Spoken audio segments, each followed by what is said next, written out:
कारण होगा।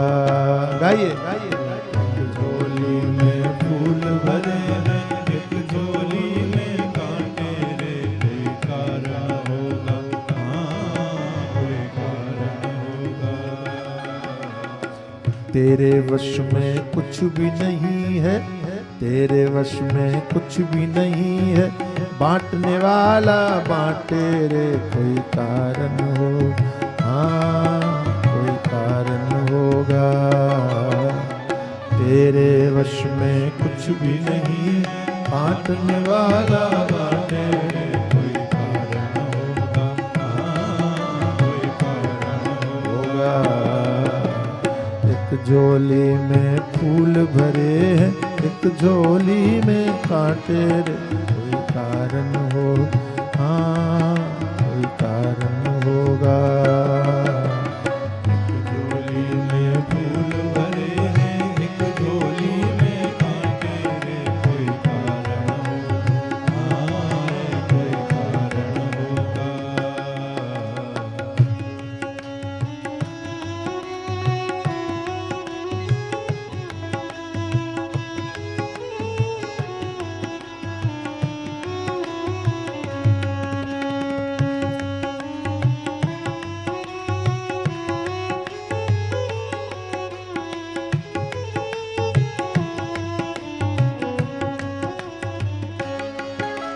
पहले बनती हैं तकदीरें, फिर बनते हैं शरीर। पहले बनती है तकदीरें, फिर बनते हैं शरीर।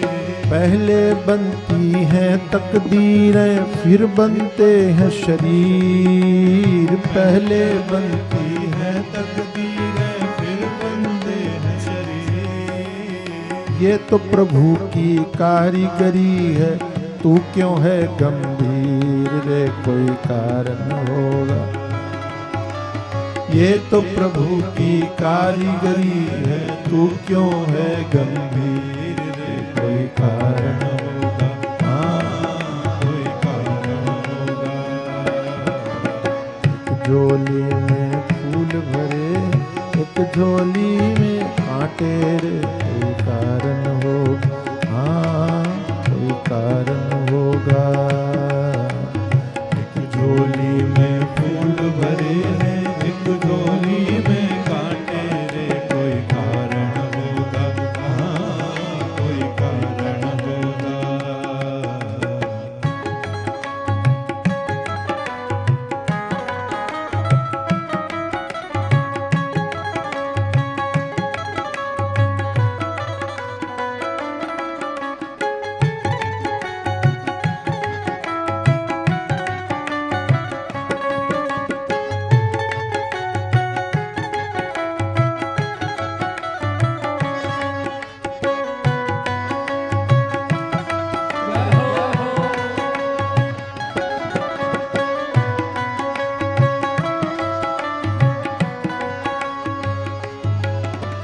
नाग भी डस ले तो मिल जाए किसी को जीवन दान। नाग भी डस ले तो मिल जाए किसी को जीवन दान। ए नाग भी डस ले तो मिल जाए किसी को जीवन दान। नाग भी डस ले तो मिल जाए किसी को जीवन दान।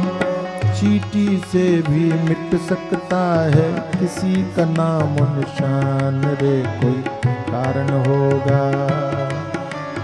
चींटी से भी मिट सकता है किसी का नाम निशान रे, कोई कारण होगा, हाँ कोई कारण होगा। एक झोली में फूल भरे, एक झोली में कांटे रे, कोई कारण होगा, हाँ कोई कारण होगा। एक झोली में फूल भरे हैं, एक झोली में कांटे रे, कोई कारण होगा, हाँ कोई कारण होगा।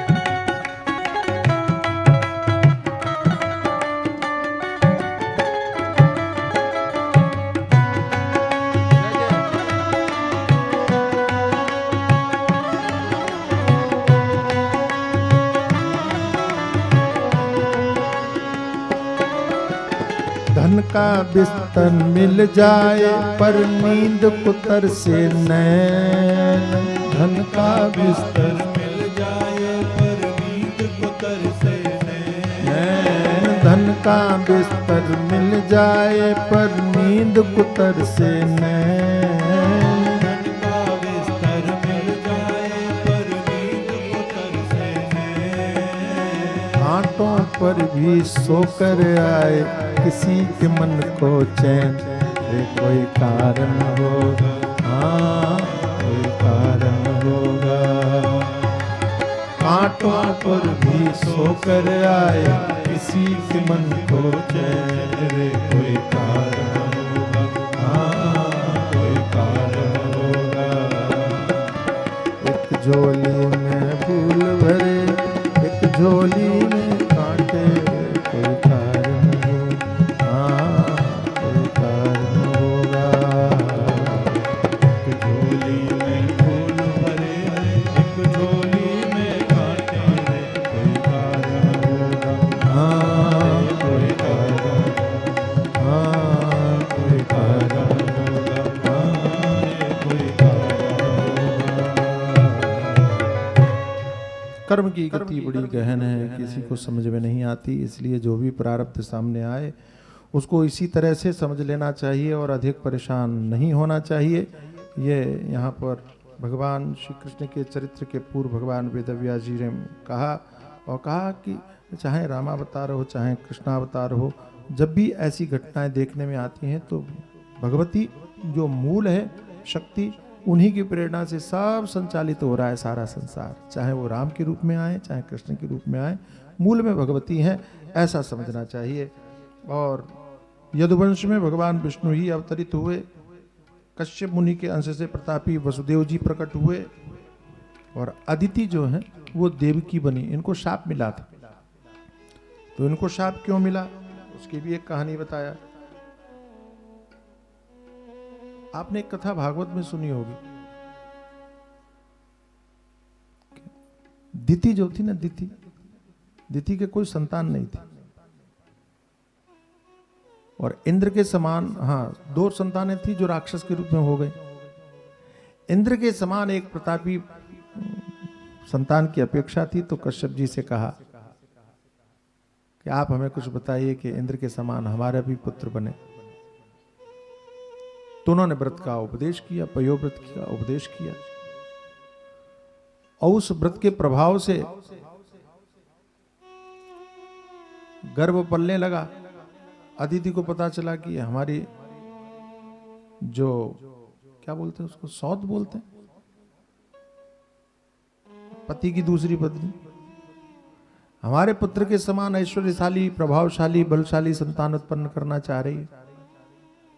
तो चिंतित हो गए। इंद्र ने कहा कि मां चिंता मत करो, हम उपाय करेंगे। भागवत में भी कथा आती, यहां भी संकेत है।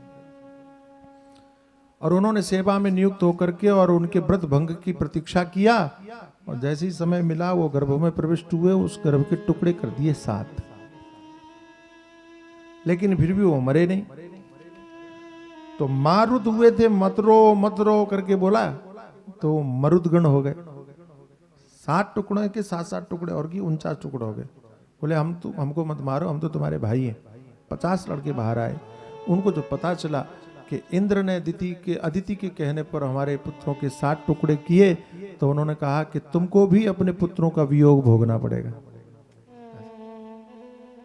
ऐसा शाप दे। और वही अदिति देवकी बनी, जिनको अपने पुत्रों का वियोग भोगना पड़ा।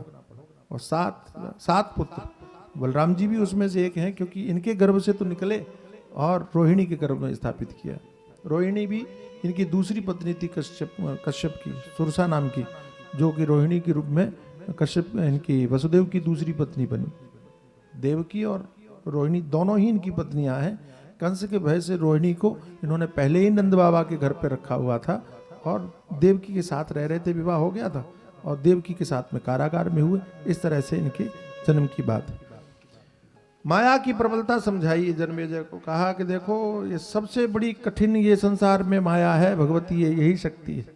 भगवान ने भी गीता में कहा मम माया दुरत्य। और तुम्हें मालूम है नर नारायण आदि जितने भी इनका भी शाप से संबंध है, लीला से, कृष्ण लीला से संबंध है। एक बार नर नारायण तपस्या कर रहे थे धर्म के पुत्र के रूप में बद्रिका आश्रम में। देवी भागवत में कथा के बीच में कथा थी, मैंने बताया ना। तो वहाँ बद्रिका आश्रम में तप कर रहे थे नर नारायण, कठोर तपस्या की। इंद्र ने तप करते हुए देखा तो घबरा गए कि कहीं हमारे स्वर्ग पर कब्जा न कर लें, तो कामदेव को भेजा। लेकिन कामदेव कोई भी प्रभाव से उनको मन को विचलित नहीं कर सके। तब इंद्र ने अप्सराओं को भेजा और बहुत सारी अप्सराएं स्वर्ग से गईं कि इनके मन को मोहित कर लेंगे, इनको पथ विभ्रमित कर देंगे, कि इनको विचलित कर देंगे, इनकी तपस्या भंग कर देंगे। ऐसा सोच करके स्वर्ग की अप्सराएं जैसी पहुंची, और कथा ये कहती है कि भगवान नारायण ने आंख खोल करके उनको देखा, देवियों को, और कहा अच्छा अच्छा आओ आओ तुम्हारा हम स्वागत करते हैं। और अपनी जांग पर ऐसे हाथ मार करके एक देवी प्रकट की, उसका नाम पड़ा उर्वशी। संस्कृत में उरु माने जांग होती है, जांग से जो पैदा किया वो उर्वशी। और उर्वशी तो भैया जितनी भी देवियां आई थी स्वर्ग से, अप्सराएं, उन सबसे ज्यादा सुंदर। इसके साथ में ही और भी जितनी स्त्रियां थी वैसी ही अप्सराएं और पैदा कर दी। उन सभी अप्सराओं को कहा इन सारी अप्सराओं की तुम सेवा करो, सम्मान करो। तो ये तो मोहित हो गई। ये पहला ऐसा महात्मा देखा है कि जो शाप देने की जगह और हमारी सेवा करवा रहा है। तो कहने लगे हाथ जोड़ करके, महाराज हमने बड़े बड़े तपस्वियों की तपस्या भंग की, लेकिन आपके स्वभाव को देख करके हम आप पर मोहित हो गई हैं। अब आप हमारे ऊपर एक कृपा और करो। तो भगवान नारायण ने कहा कि क्या कृपा चाहती हो? बोले आपने जितनी ये अप्सराएं पैदा की हैं अपनी जांग से, इनको तो आप भेज दो स्वर्ग में और हमें अपने पास रख लो। तो भगवान नारायण ने कहा देवियों तुमको हम रख के क्या करेंगे? बोले विवाह कर लो। तो भगवान ने कहा हम यहां तपस्या करने आए कि तुम्हारे साथ विवाह करने आए? हम तो विवाह नहीं कर सकते। नर भी साथ में बैठे थे। नर ने नारायण को कहा हमने तो कहा ही था कि इनको मत देखो, लेकिन तुम माने नहीं, अब भुगतो, ये तो तुम्हारे गले ही पड़ गई। बड़ा समझाया कि हम तप करने के लिए यहाँ बद्रिका आश्रम में बैठे हुए हैं, हम विवाह नहीं कर सकते। लेकिन देवियों ने कहा देखो महाराज हमने तो आपको चाह लिया, अब आपको विवाह करना ही पड़ेगा। हम कहाँ जाएं? हम अब स्वीकार और किसी और को नहीं कर सकते। हम इंद्र के पास में भी नहीं जाना चाहते, हम कहीं नहीं जाना चाहते, हम तो आपकी पत्नियां बनना चाहते। भगवान ने कहा अच्छा ठीक है, तुम्हारी भावना को हम स्वीकार करते हैं। ये जीवन तो तप करने के लिए मिला है, हम तपस्या करेंगे और तुम्हारे भाव के अनुरूप हम एक ऐसा अवतार लेंगे जिसमें हम विवाह ही विवाह करेंगे, खूब सारे विवाह करेंगे और तब तुम आ जाना। कहते 16,050 वो नारियां थीं और जिनको भगवान देवी भागवत के अनुसार 16,050 हैं, श्रीमद् भागवत के अनुसार 16,100 हैं। 8 तो उनकी पटरानियां हैं, 16,100 शताधिकम ऐसा श्रीमद् भागवत में संकेत आता है। 16,100 यहाँ 16,050 जो ये अप्सराएं थी, इनको कहा कि तुम प्रतीक्षा करो और जब कृष्णावतार हमारा होगा तब तुम्हारे साथ में हम विवाह करेंगी। और उसी शाप के प्रभाव से नर नारायण कृष्ण और अर्जुन के रूप में प्रकट हुए। और ये जो देवियां थीं अप्सराएं, यही सब वो राजकुमारियों के रूप में प्रकट हुई जिनको भौमासुर ने हरण कर लिया था और भगवान ने जिनको स्वीकार करके और जिनके साथ में विवाह करके पत्नी का स्थान दिया। बोले कृष्णचंद्र भगवान की। और उसके बाद अब फिर से वो वापस आते हैं उसी कथा में जहां पर अच्छा अभी क्या बोले भगवान के ऐसे कई अवतार हुए नर नारायण के रूप में। तो जन्मेजय ने फिर बीच में पूछ लिया कि हमने सुना है भगवान नारायण के तो और भी अवतार हुए। बोले हाँ। तो संक्षिप्त में सभी थोड़े थोड़े अवतारों का वर्णन किया। बोले नर नारायण, फिर दूसरे दत्तात्रेय अवतार, अत्रि के पुत्र के रूप में दत्तात्रेय भगवान भी भगवान विष्णु के अवतार के रूप में प्रकट हुए। बोलो दत्तात्रेय भगवान की। इसी प्रकार से भगवान नृसिंहावतार में के रूप में प्रकट हुए। प्रहलाद जी के कारण भगवान को नृसिंह बन करके आना पड़ा। मैंने आपको बताया कि नहीं मालूम नहीं, एक जर्मनी में एक मूर्ति मिली।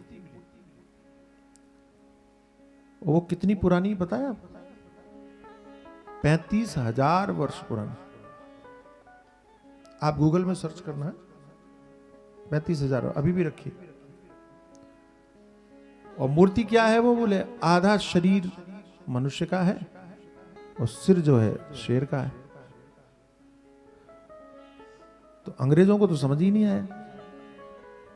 कॉन्सेप्ट ही समझ नहीं आया, क्योंकि उनकी तो धारणा यह है कि बंदरों से मनुष्य हुए, ये आधा शेर आधा मनुष्य, ये कॉन्सेप्ट उनके दिमाग में बैठे ही नहीं कि ये क्या है, और इतनी पुरानी मूर्ति।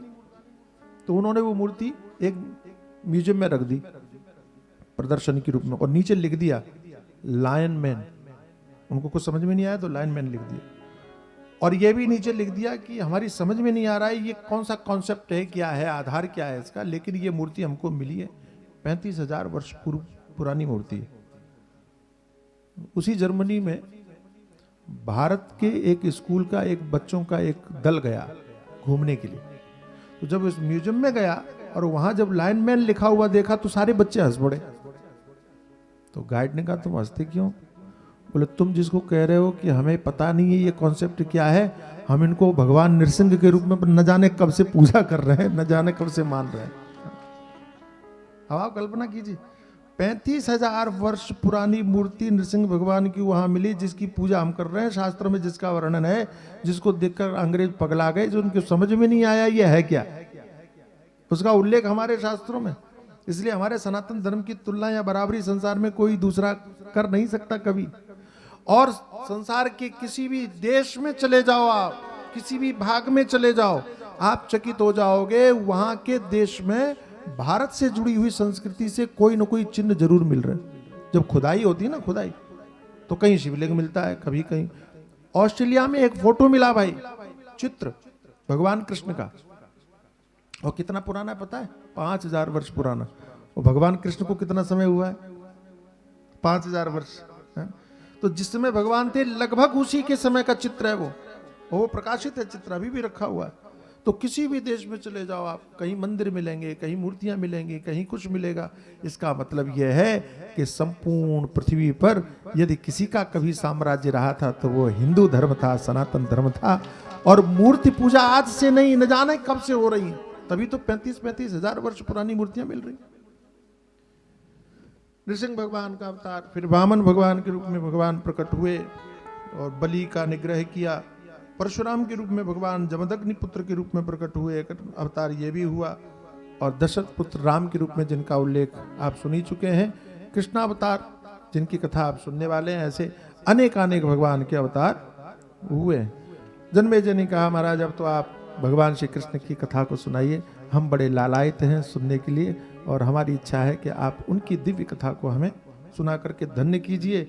भगवान वेदव्यास जी महाराज कहते हैं कि पृथ्वी पर भार बढ़ गया, और जब जब पृथ्वी पर भार बढ़ता है तब तब ये पृथ्वी गाय का रूप धारण करके और देवताओं के पास जाती है। बड़ी सुंदर बात है, पृथ्वी और गाय का कितना बड़ा सुंदर संबंध है, हमने हमेशा एक ही माना है। और ये संकेत है कि इस पृथ्वी की रक्षा करना चाहते हो तो आप गाय की रक्षा कर लो। गो रक्षा हो जाएगी तो पृथ्वी बच जाएगी, गाय नहीं बचेगी तो पृथ्वी नहीं बच सकती। तो गाय कैसे बचेगी, ये भी समझने की बात है, कैसे बचेगी? तो गायों को सरकार बचाएगी? अच्छा बोलो जरा, बोलो बोलो बोलो, नहीं समझ में आया। गाय को कौन बचाएगा? हम बचाएंगे। गाय किसकी माता है? हमारी माता है। तो हमारी माता को बचाने की जिम्मेदारी किसकी है? हमारी है कि सरकार की है? हमारी जिम्मेदारी है। माननीय प्रधानमंत्री श्री नरेंद्र मोदी जी से जब हम लोग मिले तो उन्होंने एक बात कही कि जिसे देखो सब गो रक्षा की बात करते हैं, लेकिन दुर्भाग्य यह है कि गो सेवा की बात कोई नहीं करता। अगर हर हिंदू ये संकल्प कर ले कि हमको गो सेवा करनी है तो कटने के लिए गाय बचेगी ही नहीं, तो गाय रक्षा अपने आप हो जाएगी। लेकिन हम सेवा तो करें, हम सेवा के महत्व से। और मैं बहुत दुखी होकर के कहता हूं कि हिंदू इतना अकर्मण्य हो गया है, इतना निष्क्रिय हो गया है कि वो धर्म की रक्षा भी सरकारों से करवाना चाहता है। अरे भाई, धर्म रक्षा करने का काम हमारा है, सरकारों को जो करना है करने दो, और उनको करना चाहिए। हम ये नहीं कहते कि नहीं करना चाहिए, लेकिन एक बात ध्यान रखना, सरकार कोई भी नहीं चाहती कि चोरी हो। सरकार ने चोरी पर रोक लगाई है कि नहीं? बोलो, अरे बोलो भाई। चोरी अपराध मानती है सरकार की? नहीं मानती है? मानती है। फिर भी चोरी होती है कि नहीं? सरकार हत्या को अपराध मानती है कि नहीं मानती है? हत्या होती है कि नहीं? डकैती होती है कि नहीं? सरकार ने जिन जिन चीजों पर रोक लगाई है, क्या वो बंद हो गए क्या? हत्या, बलात्कार, चोरी, डकैती सब हो रहा है ना। सरकार कल को गोरक्षा का कानून बना भी दे तो गाय नहीं कटेगी, इसकी जिम्मेदारी है क्या? लेकिन प्रत्येक हिंदू ने यदि गाय की रक्षा करने का, गाय की सेवा करने का संकल्प ले लिया तो गाय कटने के लिए नहीं जाएगी, ये हम विश्वास पूर्वक कह सकते हैं। इसलिए सभी संतों को प्रेरित करना चाहिए कि सब गो सेवा करो, और होना यही चाहिए। हमारी प्रार्थना यही है कि पृथ्वी को बचाना है तो गो रक्षण होना चाहिए। पृथ्वी का रूप धारण करके, और गाय गई देवताओं के पास, देवता ब्रह्मा जी के पास लेके गए। ब्रह्मा जी ने कहा कि देखो भाई, जब जब पृथ्वी पर भार बढ़ता है तब तब हम भगवान नारायण की स्तुति करते हैं, नारायण के पास चलो। अब देवी भागवत में तो नई बात होगी। नई बात क्या है कि सभी देवता भगवान नारायण के पास में पहुंचे और भगवान नारायण ने कहा कि भैया हमारे पास में कुछ नहीं है, हमारे हाथ में कुछ नहीं है, हम तो किसी शक्ति से संचालित हैं। तुम्हें पता नहीं है कि कभी हम कछुआ बनते हैं, कभी हम मछली बनते हैं, कभी हम नृसिंह बनते हैं, तो कोई ना कोई संचालित करने वाली शक्ति है, तभी ना हम अवतार लेते हैं। तो एक काम करो, अब इस पृथ्वी का भार कैसे दूर होगा? यदि तुम चाहते हो तो हम सब मिलकर के भगवती की आराधना करें। बोलो अम्बे मां, जय जय मां, जय मां, जय जय मां, जय जय मां,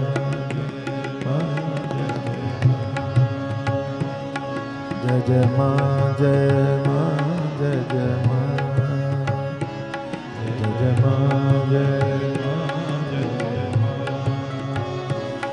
जय जय मां, जय जय मां, जय मां, जय मां,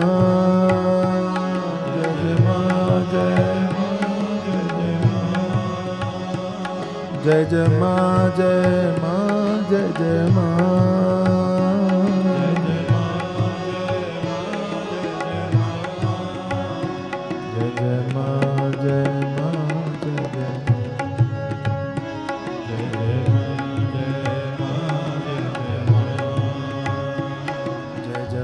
जय मां, जय जय मां, जय जय मां, जय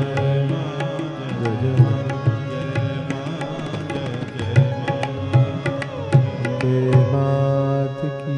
सभी देवताओं ने भगवती का स्तवन किया और वो करुणामयी भगवती मां पराम्बा भगवती प्रकट हुई और भगवती ने कहा कि तुम चिंता मत करो, और शीघ्र ही स्वयं साक्षात भगवान नारायण वसुदेव के घर में कृष्ण के रूप में अवतरित होंगे। और समय आया भगवती की प्रेरणा से, कंस अपनी चचेरी बहन को, देवकी को वसुदेव के साथ में विवाह करके विदा करने के लिए तैयार हुआ। और तभी आकाशवाणी, कंस कंस महाभाग देवकी गर्भ संभव अष्टमस्तु सुता सीमास्तव हंता भविष्यति तच्चित्वा वचनम केन कंसो विस्मितो भून् महाबल देववाचं तुतां मत्वा सत्यां चिंता भवापस। रे दुष्ट कंस, देवकी के गर्भ से पैदा होने वाला आठवीं संतान। अच्छा, भागवत में भी, श्रीमद देवी भागवत में ये नहीं लिखा कि पुत्री होगी कि पुत्र होगा। और भगवती ने देवताओं से कहा था कि मैं भी शक्ति के रूप में प्रकट होंगी, मैं ही सारी व्यवस्था करूंगी, मैं ही जो शेष अंश है उसको देवकी के गर्भ से खींच करके रोहिणी के गर्भ में स्थापित करूंगी, मैं ही यशोदा के वहां पुत्री के रूप में प्रकट होंगी, मैं ही भगवान कृष्ण को यशोदा के वहां पुत्र के रूप में पहुंचाने का काम करवाऊंगी, सबको सम्मोहित कर लूंगी, किसी को पता नहीं चलेगा। भगवती ने कहा तुम चिंता मत करो। आकाशवाणी हुई और आकाशवाणी ने स्पष्ट कर दिया कि 8वां गर्भ अब वो पुत्र होगा कि पुत्री होगी ये बताया ही नहीं। अष्टमस्तु सीमांस्तव हंता भविष्यति इधर इधर इधर कंस तो दुष्ट था, उनकी प्रीति में स्थायी भाव नहीं होता है, दुष्टों की प्रीति में। जहां स्वार्थ की हानि होने लगती उनका प्रेम गायब हो जाता है। अच्छा, प्रेम किसे कहते हैं? प्रेम तो यह है कि प्रेम देना जानता है, प्रेम समर्पण जानता है, प्रेम केवल लेने की कामना नहीं करता, देने का भाव रखता है। लेकिन दुष्टों की प्रीति कैसी है? जहां उनका स्वार्थ भंग होता है उनका प्रेम भी समाप्त हो जाता है। इसलिए गोस्वामी जी ने कहा, स्वार्थ लाग करें सब प्रीति। जिस बहन को इतने प्रेम से विदा करने के लिए जा रहा था, जैसी आकाशवाणी हुई रथ को रोक लिया, देवकी को बाल पकड़कर खींचा, बोले जड़ को काट देते हैं, संतान कहां से आई, इसी को मार देते। वसुदेव जी को बड़ा कष्ट हुआ, हाथ जोड़ करके प्रार्थना किया कि ये आप ठीक नहीं कर रहे, क्योंकि नवविवाहिता, दूसरी स्त्री, तीसरी बहन, हर दृष्टि से ये अवध्य है, मारने योग्य नहीं है। अच्छा, बहन की तो पूजा होनी से सम्मान होना चाहिए, बहन तो हमारे यहां सबसे बड़ा सम्मानित संबंध है। स्त्री भी पूजनीय है, स्त्री को मारना नहीं चाहिए। हाँ भाई, ये बहुत देवी भागवत में महाराज बहुत बड़ा पाप बताया, बहुत बड़ा पाप। अगर किसी स्त्री को मारा जाए तो सबसे बड़ा अधर्म है, सबसे बड़ा पाप, क्योंकि शक्ति रूपा है, इसलिए उनके ऊपर हाथ नहीं उठाना चाहिए। देवी भागवतकार ने तो ऐसी ऐसी बातें कही हैं कि जो लोग स्त्री को मारते हैं, मैं बोल दूं, आप बोलूं, और जो स्त्री को मारते हैं वो नपुंसक होते हैं, ऐसा लिखा, कायर होते हैं कि स्त्री के ऊपर वो हाथ उठा रहे हैं, क्योंकि वो बलशाली लोगों से नहीं लड़ सकते, क्योंकि वीरों से नहीं लड़ सकते। वीर तो कौन है? वीर तो अर्जुन है, जिसने कहा कि सामने स्त्री होगी तो हम धनुष बाण नहीं उठाएंगे। वीरता तो ये शोभा है कि जहां स्त्री के सामने हाथ उठाने की बात ना हो, स्त्री को मारने की बात ना हो। और जो लोग अपने आप को स्त्री को मार करके वीर समझते हैं, मूलतः वो वीर हैं ही नहीं, वो बलशालियों से नहीं लड़ सकते, इसलिए अपनी खींच स्त्रियों के ऊपर निकालते हैं। बड़ा सम्मान है हमारे यहाँ स्त्रियों का, शास्त्रों का तो बहुत ही अधिक। अच्छा, आपने इतनी कहानियां सुनी, इतनी कहानियां सुनी, इतनी पुराण, पूज्य महाराज जी के सानिध्य में तो न जाने कितनी कथाएं आप सुन चुके हैं। मैं आपसे एक बात पूछूं, एक भी कथा में कभी कहीं आपने ऐसा सुना कि किसी राजा ने अपनी पत्नी को मारा? सही बोलो, बोलो, कहीं सुना? नहीं है, क्योंकि हमारे यहाँ नहीं है ये कहानी। हमारे यहाँ स्त्री के ऊपर हाथ उठाने को सबसे बड़ा अधर्म माना जाता है। ये तो स्त्री है, तुम कैसे मारना चाह रहे हो? फिर बहन, और तीसरी नवविवाहिता। नवविवाहिता स्त्री को तो लक्ष्मी का रूप माना जाता, मारना उचित नहीं। लेकिन इतनी नीति की बात अगर कंस सुन ले तो वो राक्षसी कैसा कहता, बोले नहीं नहीं, हम तो मारेंगे, क्योंकि हमारे काल की मां बनने वाली है, इसलिए हम नहीं छोड़ेंगे। वसुदेव ने बुद्धि लगाई, और ये शिक्षा है सभी लोगों के लिए कि आपद धर्म ये कहता है कि तत्काल जीवन को बचाने के लिए यदि झूठ भी बोलना पड़े कि कोई कुछ और भी आचरण कर तो करो, किसी की रक्षा करवाओ, आपद धर्म ये कहता है। और आपद धर्म के अंतर्गत वसुदेव जी ने कहा कि भाई आप एक काम करो। बोले क्या? आपको हमारे पुत्रों से भय है? बोले हाँ। वो इसको छोड़ दो, हम तुमको पुत्र लेकर के आएंगे, उनको मार डालो। किसी ने पूछा ऐसा क्यों? का हमारे एक संत है बड़ा बढ़िया, उन्होंने कहा वसुदेव जी ने सोचा कि हो सकता है कि तब तक पता नहीं क्या हो कि कंस ही मर जाए, हो सकता है कि कोई बालक ही इसको मार डाले, भविष्य किसने देखा। अभी तत्काल में ऐसा है कि हमको पत्नी की रक्षा करनी चाहिए, और पति का धर्म ही पत्नी की रक्षा करना है। तो उन्होंने विनय पूर्वक उसको मना लिया। सत्य बोलते थे, सत्यवादी थे, इसलिए उनकी बात पर कंस ने विश्वास